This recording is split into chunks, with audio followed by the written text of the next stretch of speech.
Hola, hoy vamos a hablar de educación sexual en la infancia y también veremos el caso de Costa Rica y la educación sexual. Para empezar, la pregunta más común es ¿cómo educar infancias en la sexualidad? Para eso vamos a ver el contexto que nos da Colmena Fay con la magistrada Soledad, psicóloga clínica. Lo más común cuando estamos educando infancias es que veamos la sexualidad desde los lentes adultos, pero es importante quitarnos esos lentes ya que la sexualidad en la niñez nunca será como en la adultez o incluso en la adolescencia. La sexualidad infantil nace desde el deseo natural de esas edades a querer conocer, descubrir y entender. O sea, la sexualidad infantil surge por la curiosidad y aunque también encapsula diferentes sensaciones, no es necesariamente en busca de placer, sino de descubrimiento. Quitarnos los lentes también nos permite comprender que la sexualidad no es algo que surge en la adolescencia o en la adultez, sino que nos acompaña desde el nacimiento. No es solamente genitales o sexo, la sexualidad nos traspasa desde el momento que nacemos o incluso antes y se nos identifica como mujer o hombre. La sexualidad abarca cómo nos expresamos, diversos cambios evolutivos, cómo nos sentimos con cómo somos percibidos, la autopercepción e incluso el consentimiento. Como parte del análisis veremos el caso de Costa Rica. ¿Qué sucedió? En el 2017 el MEP implementa un programa de estudio de afectividad y sexualidad integral, el cual no fue aceptado por una gran parte de la población costarricense, liderado más que todo por el sector católico y el sector conservador. Las familias cerraron escuelas, estaban muy molestas por la implementación de estos programas.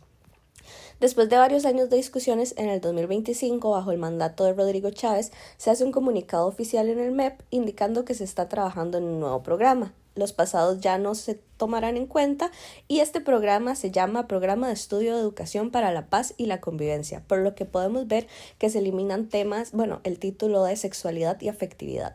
Cuando vemos esto es muy fácil preguntarnos por qué. La magistrada Soledad nos explica que muchas veces la sexualidad no se comprende desde lo vincular, por eso es tan difícil imaginarlo para infancias. Lo vemos como algo meramente genital o físico. Sin embargo, educar en sexualidad es educar en respeto, en cuidado, en aceptación de la diversidad y diferencia, en la autovalía y en la afectividad. No es solo lo genital y lo físico. También Soledad indica que puede haber un escaso o nulo acompañamiento de la familia en este tipo de programas. Entonces no saben cómo acompañar en la casa, que también es una parte importante de la formación. Y lo último es que no se entiende la sexualidad como algo integral. No se ve que va más allá y que cubre más áreas que solo lo físico. Nosotros estamos educando a infancias en sexualidad a diario, con acciones y palabras diarias. Por ejemplo, cuando decimos los niños no lloran, las niñas lloran siempre, o incluso cuando un profesor de educación física dice, ay, corre como niña. Eso es también educar en sexualidad. Y la realidad es que la infancia es una etapa intensa de aprendizajes sociales y afectivos. A los niños se les está educando en sexualidad todos los días, como ya mencioné. Ellos van a ver nuestras acciones, escuchar nuestras palabras y se cuestionarán, van a querer entender o incluso nos pueden llegar a imitar. En la actualidad, los niños tienen fácil acceso a Internet e inteligencias artificiales, donde pueden encontrar diferentes respuestas a su curiosidad innata. Aunque como familia y sociedad nos neguemos a brindarles educación sexual, ellos recibirán información de este tema, pero no siempre de manera honesta, integral o protectora, que es lo que buscan los programas de sexualidad y afectividad.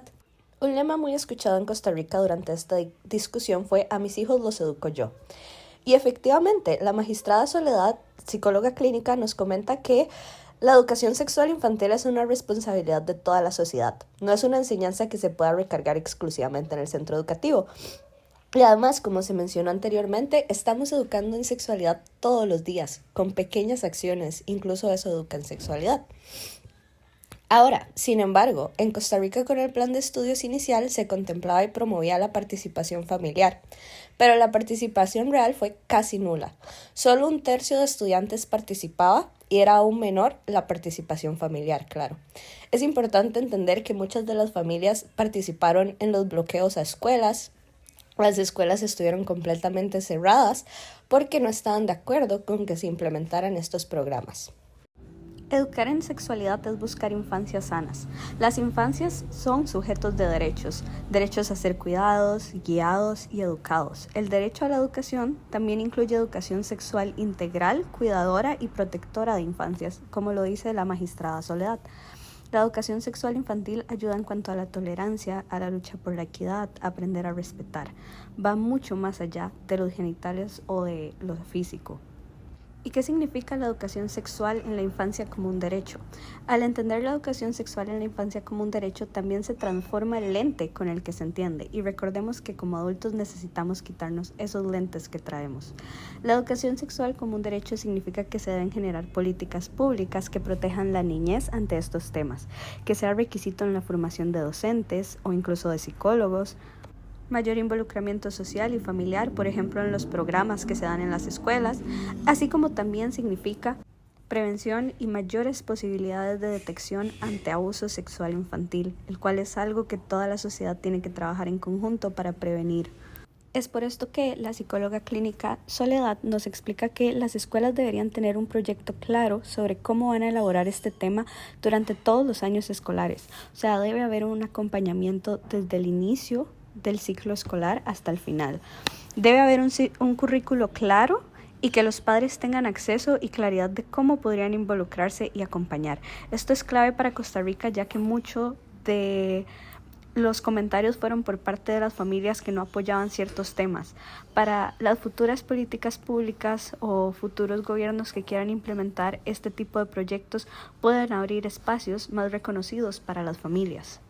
Y es por eso que para Costa Rica se debe urgir al actual gobierno costarricense a compartir el nuevo plan de estudio, ya que la educación sexual en la infancia es un derecho que va de la mano con su cuidado y protección integral.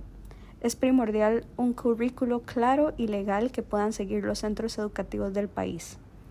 Con el análisis y la información obtenida del video y entrevista a Soledad, podemos concluir que en Costa Rica se eliminó el Plan de Estudio de Afectividad y Sexualidad Integral en enero de 2025 y se comunicó que hay un nuevo plan en desarrollo. Sin embargo, este plan no ha sido revisado ni compartido. En la actualidad, los centros educativos de Costa Rica se encuentran sin un currículo claro al cual seguir, con nula participación familiar y escaso apoyo social. La educación sexual como un derecho significa mayor protección, claridad, acompañamiento y cuidado para las infancias. Soledad nos deja claro que a falta de protocolos se está exponiendo la seguridad y desarrollo integral de las niñas, y además esta información la pueden conseguir por otros medios o por otras fuentes que no siempre serán las más honestas o protectoras para ellas.